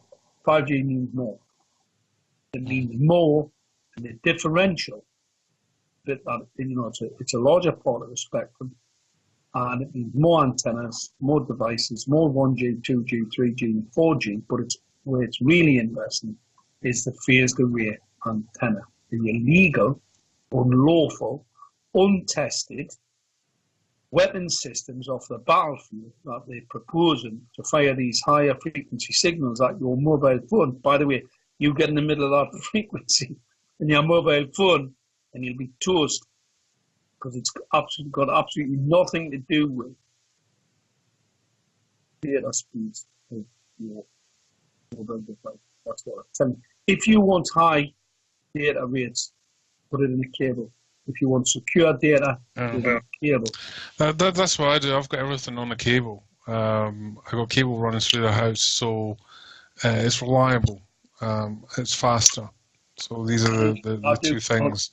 But it's mostly reliable. But I'm glad I've got it. And like I say, there's no wireless here anywhere, and the cell phone is certainly put into flight mode when it's in close proximity to me. Exception, of course, is using it. I'm a technologist. I'm not Luddite. I'm a technologist. Technology has saved and is beneficial to humans. However, this overburden of signal systems, it's basically the Wild West. It's a free for all. What's happened? People have just and organisations and technology companies. There's going to be no economic benefit from it because, believe us, we are all going to die. That might seem absolutely outrageous to people, but believe us, this epidemic is 15 to 20 years out. We are already seeing a collapse in the population. This is the start of it. This is not the end of it. This is the start of it. The self-harm, the suicides, etc. So, no mistake about it. This 5G and potentially 6G will kill everything. Yeah, I was going to come to that. What's 6G going to be like? Well, that's 5G. We don't even know. Well, the 4G, the three 4G experiments not going very well. The 5G experiment in Bristol is not going very well at all. In fact, most of the children down there have had an absolute collapse in the academic sort of output. IQ levels are collapsing. I mean, if I was to pump a lot of microwave radiation through your head, the head operates, it's a negative value to a positive value in millivolts. But let's say if you were getting around in a positive form, about, maybe 5, 10, 15 millivolts in a signal, if I blast the signal through your head, let's say 300 or 400,000 millivolts, believe us, you've got a problem on your hands. And that's what we're seeing. We're seeing people who are losing their memory, people who are losing their thoughts. Everybody in this country suffers near short-term memory loss. I ring people up around the country and they ask me questions about, how do I know that this thing's affecting people? And I say, well, you suffer short-term memory loss. Can't remember where you left your keys this morning. You don't know where you left your mobile phone. You're actually putting post-it stickers on your fridge because you can't remember what you're doing. Mm-hmm. That is long-term dementia. Your government have already told you they are going to take your home and your assets from you if you suffer from dementia. The dementia rates are increasing stratospherically. The age at when people are developing dementia is lowering I spoke to a lady at a conference in London. She's 45. She has near full-blown dementia. Her daughter's 25 and has started to exhibit dementia. Yeah, that's not healthy. Microwave radiation is not healthy, and 5G is most certainly not healthy at all. And let's put it into context. I spoke at Northumbria University. This just shows the type of people that we've got running this country. I spoke at Northumbria University. I was invited there by a chap to speak, and he arranged for a government advisor, 5G guy, to come and tell us all about the benefits of 5G. And I've already made representations to central government on 5G and the SNP and any other political body to tell them how this is in fact a weapon system. It's not good. All right, and I've actually got the data to substantiate everything I've sent to them. So I got to this lecture at Northumbria University, and the chap who had set it up was Charles Sellers. Came across and said, unfortunately, Xavier, this chap, this 5G expert for central government, is not going to arrive. said, oh, well, that's not very good. Why is that? He said, well, because have you wrote anything? I says, of course I have. Of course I've informed them that it's a weapon system. Of course I've informed them that it's an existential threat to humanity, the economy and the environment. And he said, oh, I'm blinking out, that's why central government told him not to stand on a public platform with me to discuss 5G. Now, obviously, I finished the lecture with an encryption expert there who was talking about encryption and not with IT hardware. And then I got up and spoke about this 5G issue. And when I finished the lecture, I said, everybody in the lecture, I said, yeah, well, now you know why Xavier didn't come. It's a humanitarian crime, what we're talking about here. In breach of just about every single law that was ever written. Humanitarian law, assault laws. I mean, this microwave radiation is a noxious substance. If I pour a noxious substance on you, get it done with assault. You've got telecoms companies putting them up and outside your street. You've got local authorities putting them on your street line, pouring it into your home, making your family sick. A noxious substance. It's known on the battlefield. People tell me that this isn't a noxious substance. I tell them it's a weapon system. Yeah. I can show you it's a weapon system. Well, there's that guy in Better Call Saul, Saul's brother, and he's in a house, and he's got it all foil lined, and when Saul comes to the house, he's got to put his mobile phone into like a kind of safety deposit box, which I presume is lead lined or something like that, you know. And his brother's like, you know, he's got the tinfoil hat on and he's got it all sealed up so he can't get any, you know, any waves hitting him. So yeah, I mean, I don't know, like convincing the public of this, but I remember. I'll never forget it. I was in a library at college. It was like 1992. And I was like bored, so I picked up this, I think it was New Scientist or something like that. It was Time or New Scientist, one of those grown-up magazines. And in it was an article about a lady that was suing a telecoms company because she had a mobile phone and she got a brain tumor, and she tried to say that the mobile phone caused the brain tumor, and she lost the case, so they couldn't prove that. From there, mobile phones have been huge. Well, there's a couple of interesting points there. First and foremost, there's been a few cases that telecoms companies have lost. There's also a few cases where the telecoms companies have actually done a deal behind closed doors. But there's also the telecoms companies are warning their shareholders today about the shitstorm that's coming down the pipe. All right, I can understand why. So the fact that one or two highly publicised cases have failed is not a reason for anybody not to take action. Make no mistake about it. The evidence is damning and it's growing. There's a recent, you spoke before about the military. There's a recent bit of research come out of Israel which shows that military personnel most certainly who've been exposed to battlefield interrogation systems have an increased risk of cancer. They've proven that. And what they're demanding is that the IARC reclassified microwave radiation as a class 1 cancer causing radiation in humans. Now, there's 3 recent studies. The one that's just come out of Italy, 10 years in the making, in-depth study shows that it is most certainly class 1 cancer causing radiation.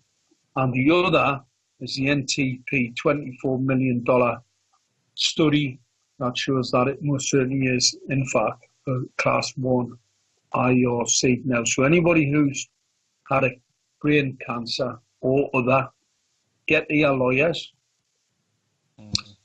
The science is there, it's published, it's reviewed, that shows that microwave radiation transmission from that handheld device or your Wi-Fi is responsible for the cancer that you have developed. No ifs, no buts. It's like me coming pouring a load of blue asbestos. So sorry. But yeah, I'm just sort of seeing this whole situation as exactly when they brought out the first combustion engine, and I'm seeing it exactly as when they brought out cigarettes, and I'm seeing exactly as it was when they brought out alcohol and things like that, things that are bad for us, but the demand is so high for it that. Listen, if people, one of the things I'm a great believer in, is people out there. Like I said, I'm totally hardwired. We all take risks. I take a risk when I go out and walk across the road. I take a risk by telling you what I'm telling you today. However, 5G is all about disempowering you to expose you to. Because obviously, currently, today, you're hardwired, I'm hardwired. 5G, phone radiation into my home today. I can measure 800 millivolts in one of the bedrooms upstairs. The maximum safe amount, well, not really safe, but the maximum amount you can be exposed to, which is deemed to be safe, is 200 millivolts, and I can measure 800 in one of my bedrooms. So that's 5G. So 5G is not your choice. This is the same as me, smoking. If I was to tie you down and make you smoke 500 cigarettes a day, that would be outside of, what anybody could say is basically torture. So your local authorities are torturing people in their own homes, whether it be ringing in the ears, sleeplessness, giving them cancer. This isn't your choice. I'm a great believer. If you like to, knock a bottle of whiskey down you every night, I mean, that's up to you. Crack on. I'm not, I'm not a judge. I'm not one of these people that tells people what to do and what they can't do. I think human beings are sensible enough and are justified to make their own choices. This isn't your choice. 5G is not your choice. 5G is going to take your choice away from you, and it's going to pollute you and your family and everything you love and take it away from you. So you measure it in the bedroom. How do you measure it in the bedroom? What I measured was the spectrum. So the basic spectrum of the 3D mapping system. So that was the 868, 870 megahertz frequency. And I measured that radiation at about 800 millivolts. A neighbour of mine who was complaining about developing nosebleeds from this radar, she knocked on my door and told me that these LED streetlights were causing her nosebleeds.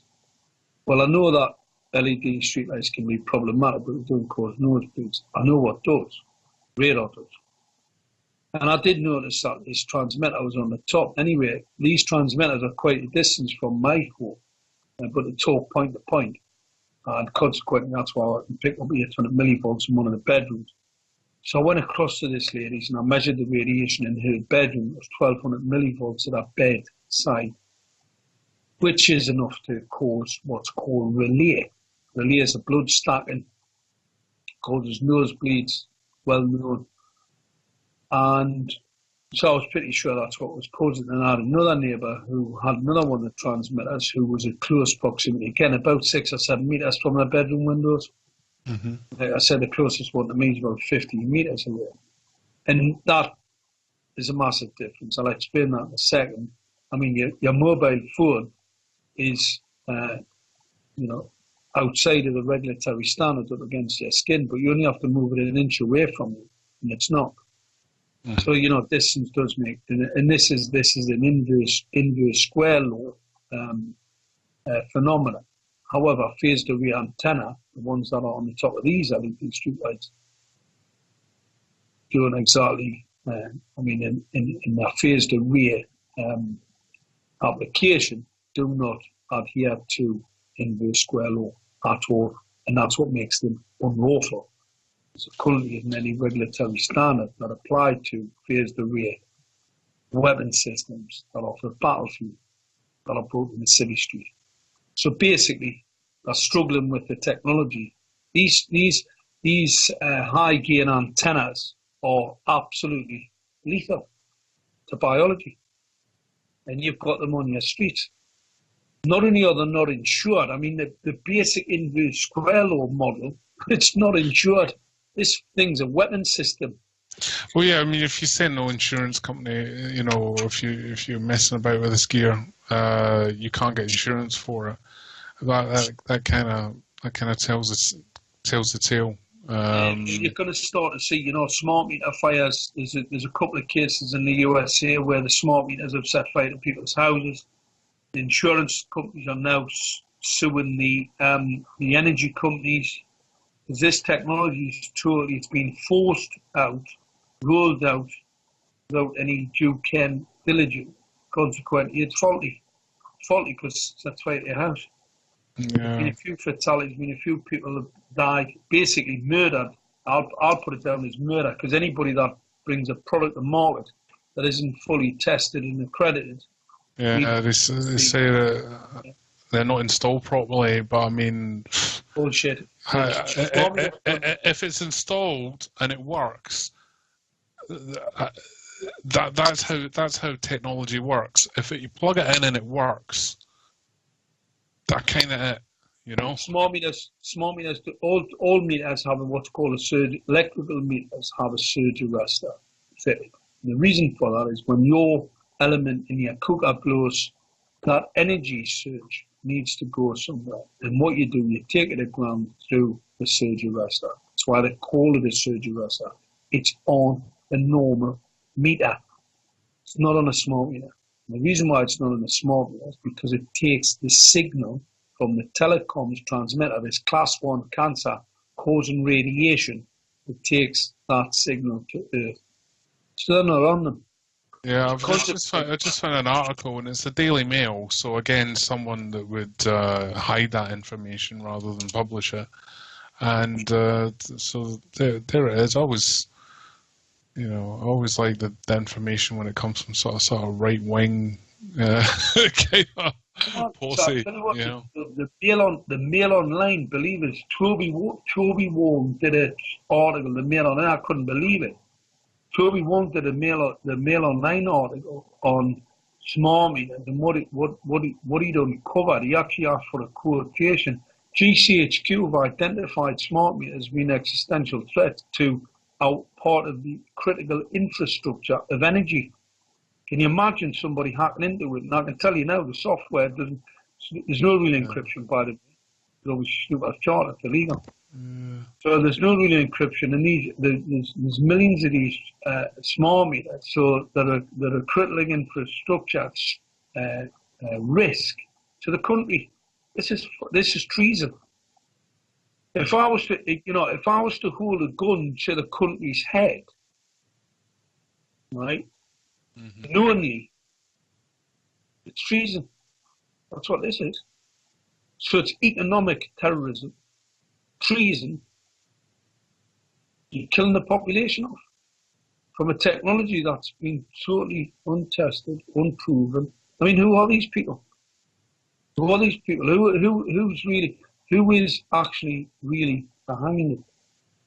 Who's behind this? Because I tell you now, they're not working in the benefit of this country, any country.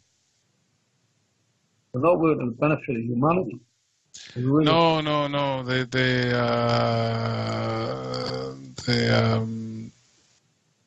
It's the car all over again, spitting out the fumes out the exhaust.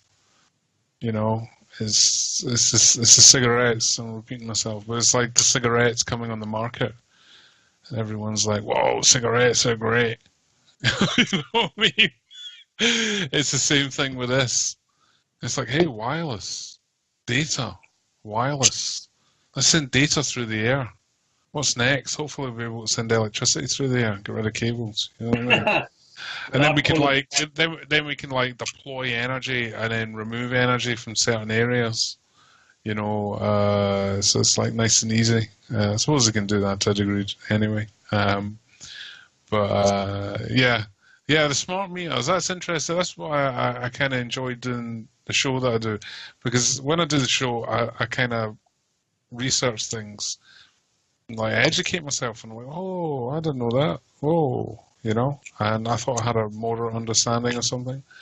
But yeah, I've just found, like, you know, the big thing about smart meters is that, like, they're sticking more EMF in your house. But the fact that they're blowing up people's houses and people's houses are catching fire, you know, and they're saying it's like poor installation.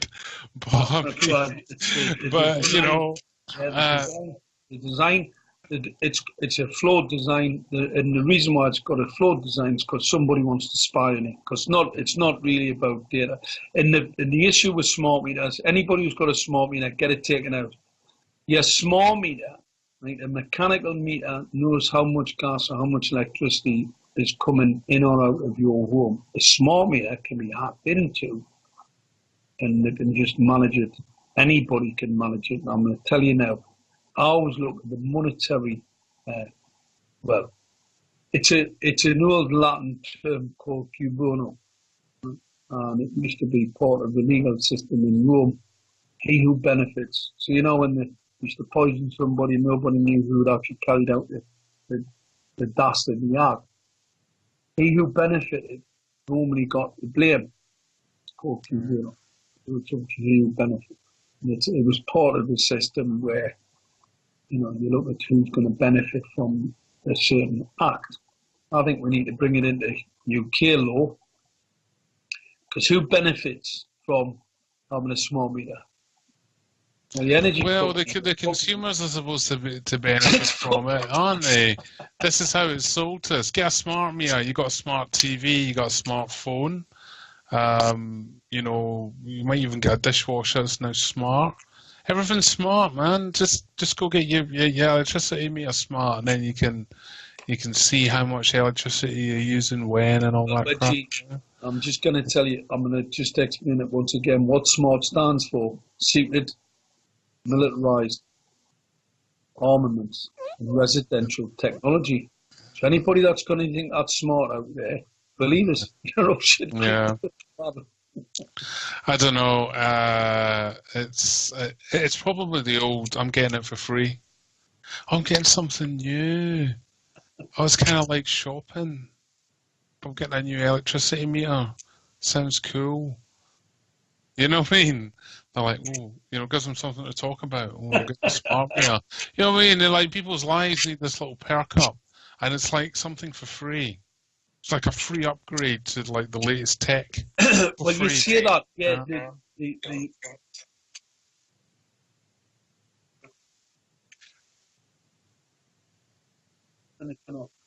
All right, Wolf Spirit, thank you very much for listening in, because I know you guys are going to disappear in a minute, and I hope you've enjoyed what Mark's talked about tonight. For People Radio, we're still on. So when it hits 11 o'clock, as it was just hit, you should still hear us, but Wolf Spirit will be away now. So thanks for listening, people on Wolf Spirit Radio. So yeah, what were you saying there, Mark? Sorry. Smart. The whole smart meter thing is complete. It is absolutely catastrophic for the energy companies, because number one, you can hack into them. There's quite a lot of people who won't be paying their bills. So the people who are paying their bills will be subsidising the criminals who don't want to pay their bills, because I know quite a few people who have the ability to hack into that system, because, like I said, it's not fully encrypted.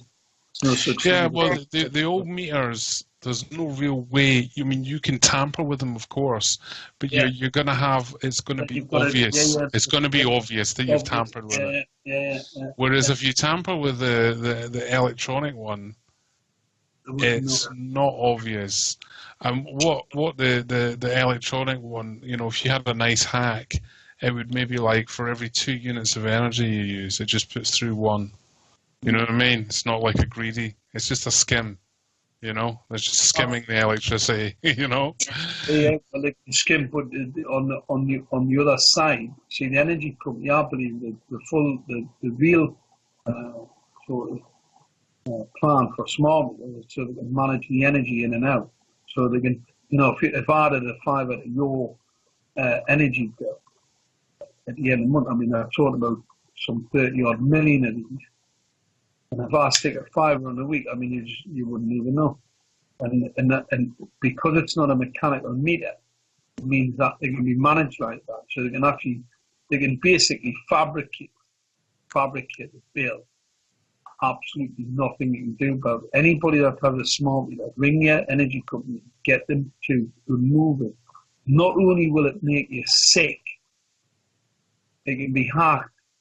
You wouldn't know what you were using. Do not trust these organisations. They have lied to you. The central government have lied to you. Your local authorities are lying to you. What they're not telling you, people need to wake up. I had it with WMD. Does anybody really believe anything that they say today? One of the things, there was a guy contacted me a while ago and he said something about, I'd said something very, very naive about contacting the BBC. And he said to me, come on. He said, you must really sort of wake up a bit. I said, there's got to be good people in these organisations. He said, Mark, go and have a look at Oxford Street. The main entrance of the BBC in Oxford Street is a sculpture of a man hanging on to a child with nothing on, a young boy. Right? And that sculpture was sculpted by a known paedophile who used to have sex with his children and pets. And I said, no, that can't be. And he said, no, seriously, go and have a look. Now you would have thought after the Jimmy Savile and the other issues that the BBC had, you would have thought they would move, they would have probably just secretly removed it. No, they haven't, because that's a sign. Because what that is, it's symbolism. It's symbolism to show the real people and the real power structures within that organisation. It is absolutely appalling that these organisations are even still around. Now, humanity hasn't moved on enough. Well, look at the Catholic Church. It's going strong, and their history is 55 million dead and tortured. So, if it happened a while ago, it's all right. Apparently, this seems to be the theme. That happened a long time ago. Well, what is a long time ago? I call a long time ago 100,000 years. What do you call a long time ago? You know what I mean? It's like, 50 years, 30 years, whatever, please,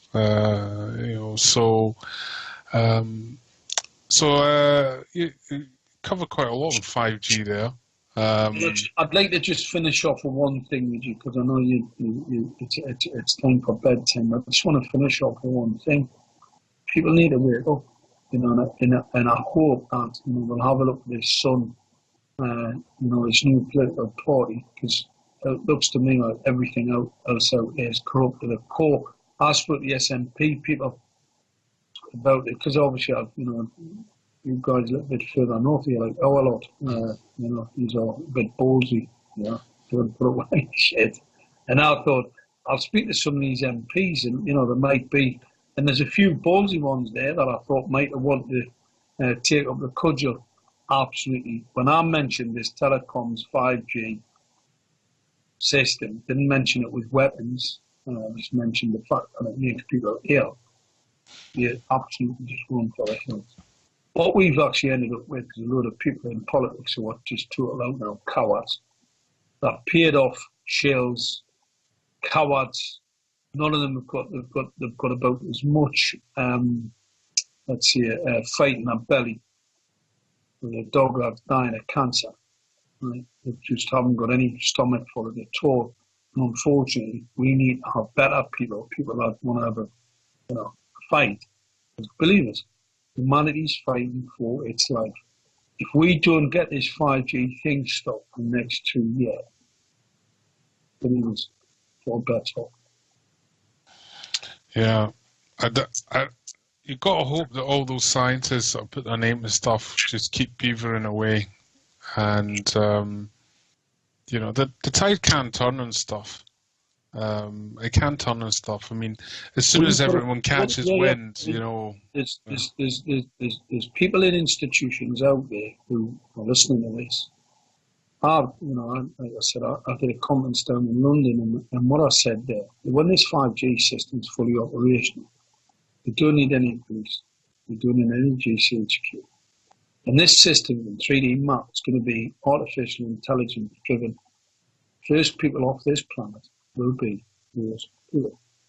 Consequently, they have more, let's say, if they've got the intelligence to realise. I'm sure there are some very intelligent people who work in those organisations. If they have the knowledge that I almost certainly have, they will realise that they almost certainly first to get it. Consequently, it's time to act.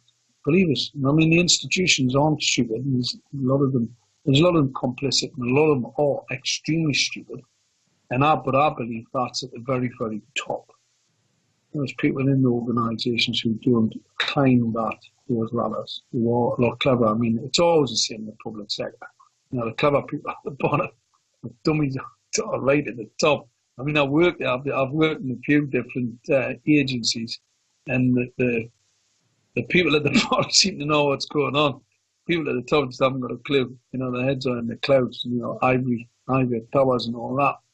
So yeah, everyone's got their own agenda, and denialism is hugely strong. And people's belief systems. I talk about people's belief systems as well. When they get confronted with some information and they go, "I don't believe that," and you're like, "Well, have you looked at it? Have you?"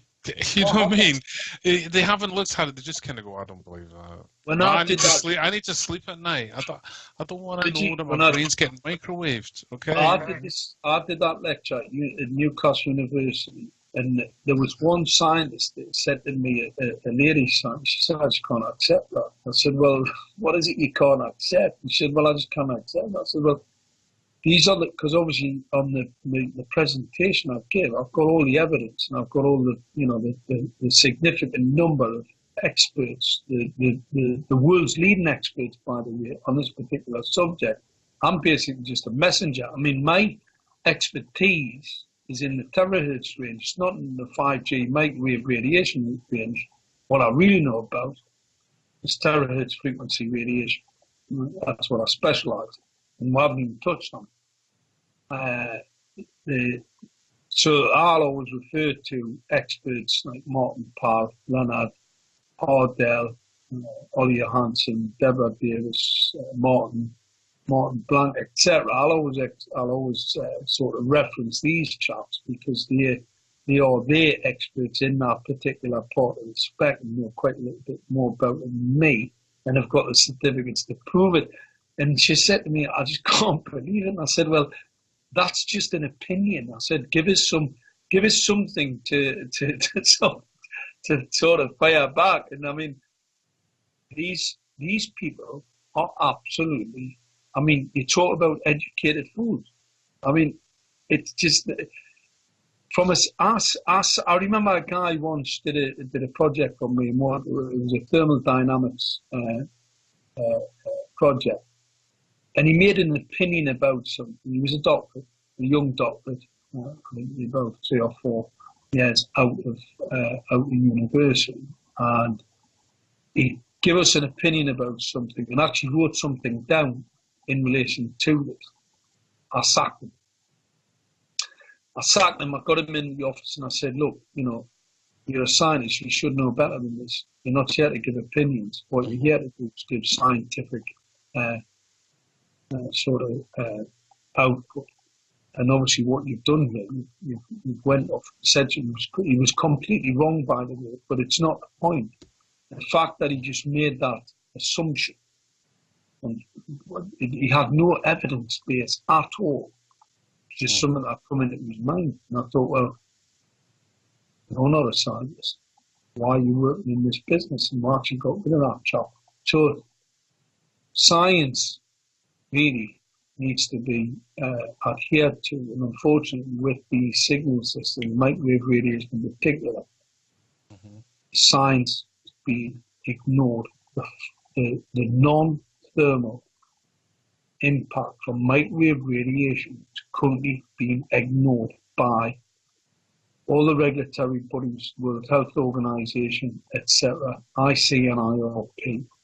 I spoke at a council meeting in Gateshead where the head of dosimetry stated that my assumption that microwave radiation has a more deleterious effect on small living insects, small children, small-bodied animals was not based in science.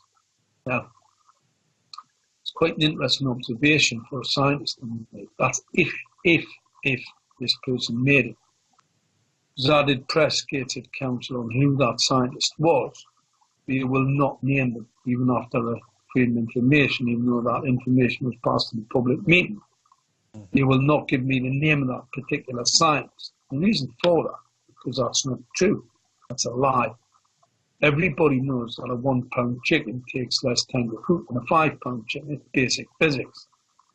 That's exactly similar to microwave radiation. Microwave radiation has a far significantly more dangerous effect on small-bodied insects, animals, etc., and children in particular. So children and women are on the front line in relation to this 5G, 4G, 3G, and it's one of the reasons why they are suffering more brain cancers, more strokes, more illness, more psychological disorders, 68% increase in young women self-harming. So there's 70,000 reported cases of self-harm in schools. It's trying to tie the link between EMF and these things. Science is there. Martin Parr, like I said, anybody who doesn't understand this, just read Martin's work. Martin L. Parr. Professor Martin L. Parr, he can show the link, and not only that, he can show the fatigue from the pulse modulator. They don't exactly get all of that. I had a little bit of James Bond flavour. I tell you, it's not a weapon. You know, the world's military use these as weapon systems on the battlefield. That's how dangerous they are. And you've got idiots out there who tell you that there's none of energy in the part of the spectrum. I mean, come on. It's absolutely well, that bit's unbelievable for me. I know the whole issue about 5G being a weapon system, that's unbelievable for a lot of people. What I'm going to say is, do your own research. Don't rely on me. Yeah, no, it's up to you to go and to look at that.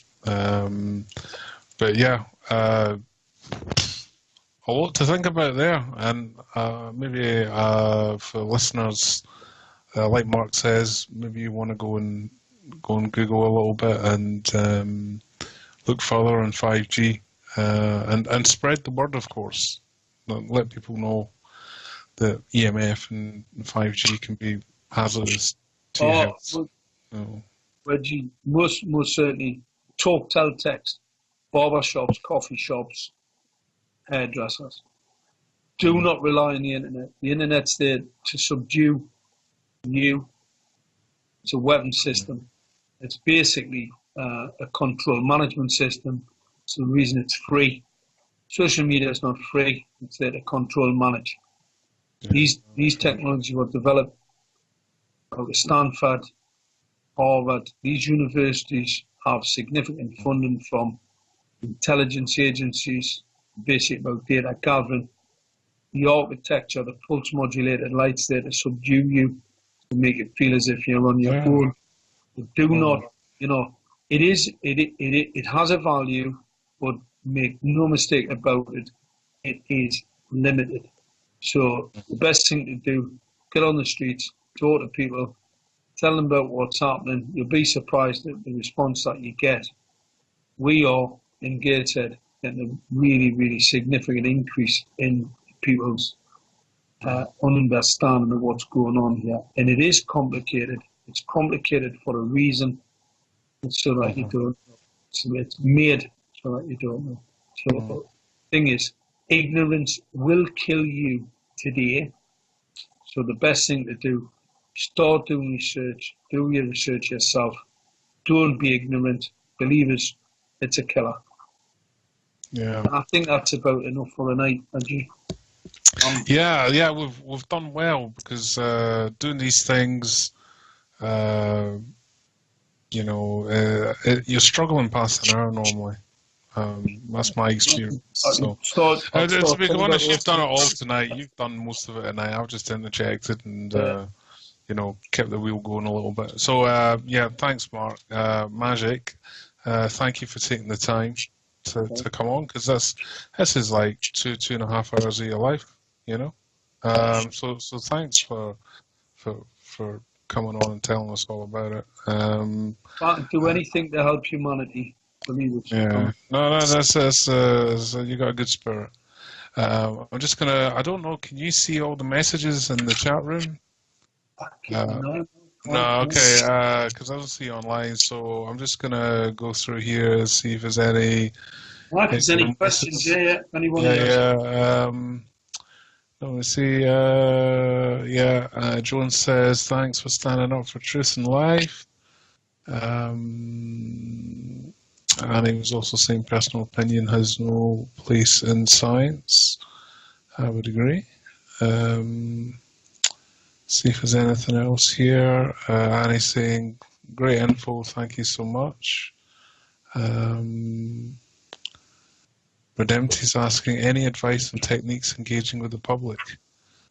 Is that relevant, Red? Let's see what else we got here. Joan's saying, well, brilliant show, Weegie. Well, it's really Mark's show tonight. Mark's done all the talking. Let's see what else we got here. Okay, Rez posted a link. I think that's it. Has anyone got any questions before we go for another pee? This is the silence a bit. Waiting on everyone typing away on their keyboard. Yes, spread this podcast, says Patty. Yes. Oh yeah, like I was saying, this is just another new pollution. This wireless thing. So, but unfortunately, like exhaust fumes, you can kind of get away from them, by just avoiding, areas with a lot of cars. But it's hard to avoid areas where wireless is getting beamed about. It's everywhere. Well, I mean, like I said, through fitness, we've sat over the top of campfires for many, many years. And obviously, hydrocarbons are extremely carcinogenic. We know that. However, through fitness, it's killed quite a lot of people. I'm sure it's killed many. However, we're still here through fitness. Yeah. So, microwave radiation just come out the last since 1984, we've seen this absolutely stratospheric increase. And what we're starting to see is significant, increase in mortality. The death rates are significant, and this is the start of the epidemic. That's the reason why Protection Health England have told their statisticians to stand down on death rates in this country. I mean, what is going on? No one cares. Now, that's the impression I get with everyone. There's so many distractions these days that no one can focus on anything. Well, it's part of the weapon system. I mean, it's part of the conditioning. If you look at some of the companies that were purchased, conditioning, like conditioning, is a very interesting subject. Like I said before, terahertz. I know quite a lot about this particular subject, a lot more than what I do about microwave radiation pollution. Terahertz range, pulse light. I mean, most of the information that a human takes in is through their eyes. And you pulse that light at a certain frequency, believe us, that make you like things, not like things. So, and this is the reason why I always say to people, social media, keep it to a minimum. Talk, tell, text. Tell a friend, talk to a friend. Become a virus. Become a virus. True. Become informed and become a virus.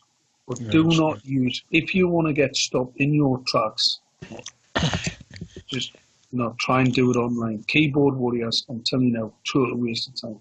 I mean, there's not I shouldn't say that. Not a waste of time. There is a benefit, but it's only marginal. Remember, you are controlled in that space. It is the battle space of your adversary. Yeah, true. They can always. Well, they delete stuff, don't they? They had these memes of who was that guy, Cameron again, and it was there was a guy in a throne with a pig and Cameron butt naked standing behind him, and he shared that and it got deleted immediately. I was like, what? It's just, what's that? No. Jones just asked a quick question. Any advice about stuff for teaching young people would be handy, says Joan. The thing I would suggest to anyone who wants to, sort of put the story out, just check the bins outside the newsagent shops. There's no wasps. Flies are dead. Wasps are dead. It's a visual. I mean, obviously you've got the sleeplessness, the forgetfulness, so the short-term memory loss. We all know that. Right? But the thing that's pretty visual is the collapse in the flying pollinator population. So anyway, with your wasps, everybody knows that outside of the newsagent shop where the bins, you couldn't go in there with all the sweetie wrappers and stuff like that, isn't it? Yeah. Certainly, it's one of these. And like I said, if it says smart, you now know what smart means. So, smart cities. Do we really want to live in a smart city? But do you want to have a device that can be hacked? So, like before, your power can be hacked. Now it can be hacked. It can attack you. I mean, your mobile phone, I can stress your lithium-ion battery in your phone, blow it up in your chest like a hand grenade. Can you imagine seeing the people walk around with a hand grenade that somebody else can control? Yeah. If you could if do they that. if they really knew what it was, believe it's that. So you can make hardware sometimes if there's a hole somewhere in the firmware. You can actually make it do things it was never meant to do. I remember those floppy disk drives from the 80s, and somebody wrote a program to play a tune by making the hard drive heads hit each other. And that should never be possible. So basically it would fire the hard drive heads top and bottom with no disk in the drive. And it's just like kind of completely hacked the firmware and like right round it. So it's interesting. But there you go. So let's see if we've got any other questions before we wrap up, because I need to eat again. Let me have a look. Right, there doesn't seem to be any more questions. Right, thanks for listening, folks. And again, thank you for Mark coming on and basically mostly doing my show for tonight. So I'm quite happy. I've learned a lot. I hope you have learned a lot, and maybe you can take something from Mark and spread the word with people you know and people you meet. And there you go. They want Mark back. You're very popular, Mark. So yeah, I'm going to log off. So it's good night for me. I'll still be on the chat, folks. But I desperately need to go and get another meal in before midnight. I'm like I'm like one of those mogwais. I'll turn into a gremlin if I eat after midnight. Yeah. So, but I'll be back on the chat, and I'll speak to you later, Mark. You seem quite popular. Maybe you'll come on again. Maybe we'll do another one. So, but yeah, you take care, mate, and thank you. Well, the people out there who've listened to the night, you can advertise it the next time I'll come on again and give you the. Yeah, Mark, come on again, people. So if you want to hear more of Mark, then please, make Gaz aware, and we can set it up. Or if anybody out there, if they want to have a look, the Mark Anthony YouTube videos, you'll see quite a bit there. Or the interview I did with Richie Allen. So it's Mark Steele, Technology Officer. If you go to YouTube, you'll see that and get a little bit more information there. Excellent. It's great, Wedgie. It's great. All right, okay. Thanks you. For that. Cheers, all right, man. you take care. Have a nice evening, mate.